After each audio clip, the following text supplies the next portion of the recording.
లోకేష్ గారు చేసిన మిస్టేక్ ఏంటంటే ఆయన చేసిన ట్వీట్లో మీరు పప్పులో కాలేశారు 2018 2024 సంబంధించి డేటాని కంపేర్ చేశారు. ఈ ఏసర్ వాళ్ళు ఏం చేస్తారంటే అకాడమిక్ ఇయర్ని స్టడీ చేస్తారే తప్ప క్యాలెండర్ ఇయర్ని స్టడీ చేయరు. క్యాలెండర్ ఇయర్ అంటే జనవరి నుంచి డిసెంబర్ వరకు క్యాలెండర్ ఇయర్.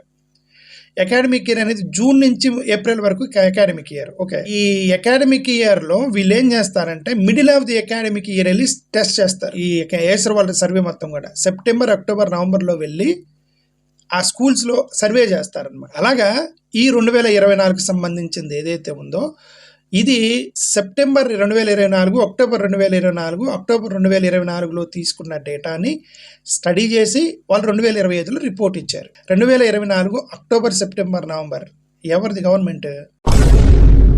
అనవసరంగా ఎదవనైపోయానన్న. మరి అదే నా ఎదవతనంతో పోల్చుకుంటే నీ ఎదవతనం ఒక ఎదవతనం అంటారా?